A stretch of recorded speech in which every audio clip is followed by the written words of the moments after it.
Hi y'all, my name is Jordan Pino.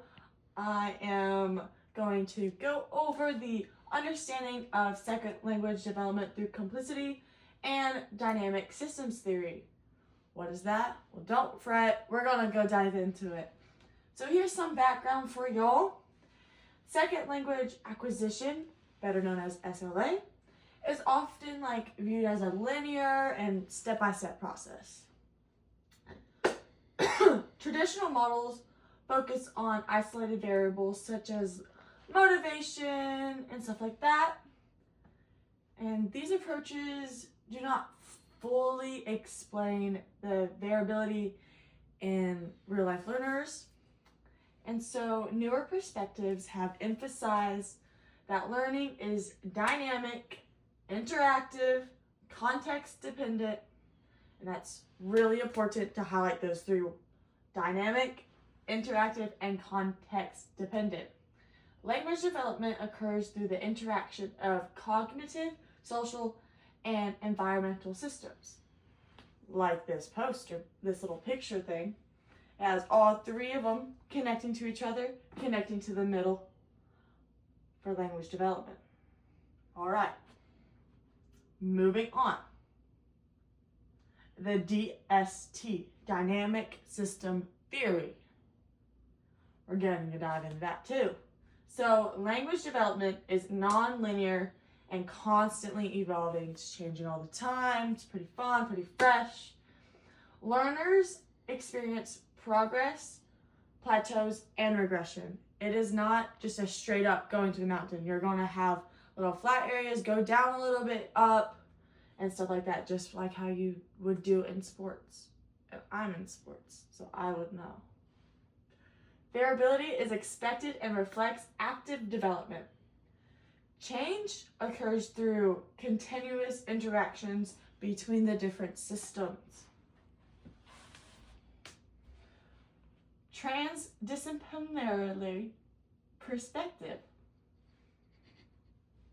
integrates ideas from logistics, physiology, and education, moves beyond the single discipline explanations, and provides more of complete understanding of the language learning itself. And it supports the viewing of learners as complex and adaptive systems. These are my findings and analyzation of it all. Language learning is not a predictable or uniform progress. It's pretty wide. Learners demonstrate inconsistency and inflection in performance. Development is shaped by interaction between internal and external factors. Social interaction and environment play a crucial role in the progress. Very important. Moments of the regression or struggle are also part of the learning progress, because you can also learn from the downsides of learning, Learning is influenced by real-time experiences and changing conditions.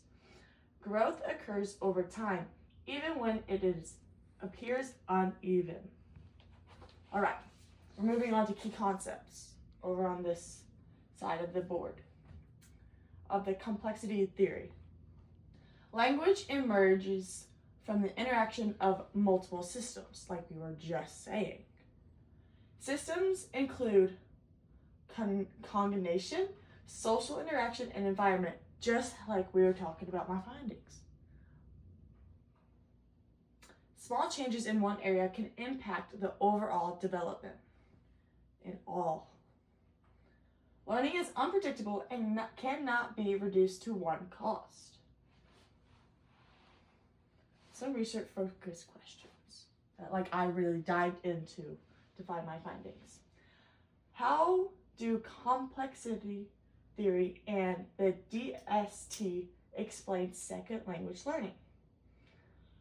In what ways do these theories challenge traditional views of language development? What do these perspectives suggest about how learners progress over time? Think about it. Implications for teaching.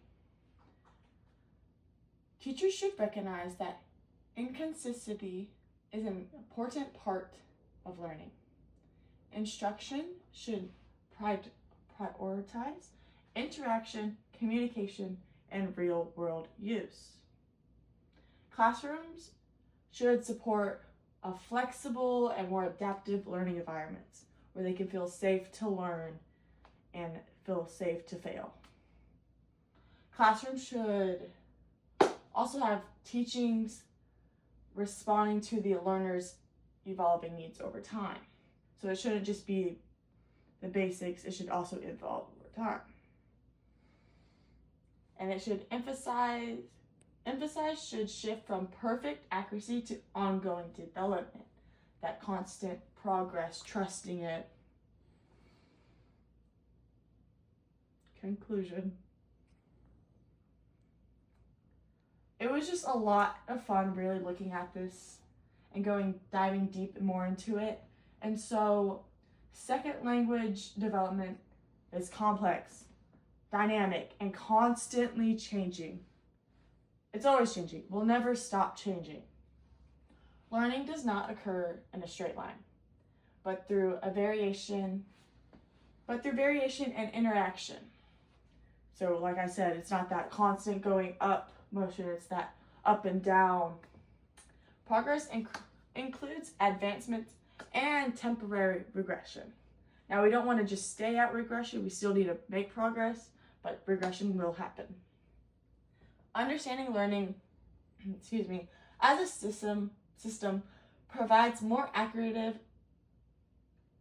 view of development. Right. So, with all of this, with our complexity theory and the research that went through the dynamic system theory, a really strong key takeaway is language learning is not a straight line. I think I've said that like 4 times through my presentation, but I'm honing in on that. It is not a straight line, always up and down, constantly. It is a dynamic progress shaped by the constant interaction and change. Reflect on that. It is so important to, as a teacher, to be able to help your students grow and have that positive attitude towards this regression, because they're going to get down. And it's hard if you're constantly boom, boom, boom on them. They're not going to have that motivation to learn again. And I just wanted to thank y'all for listening to my presentation on understanding second language development through complicity and a dynamic systems theory. And again, I'm Jordan Pino.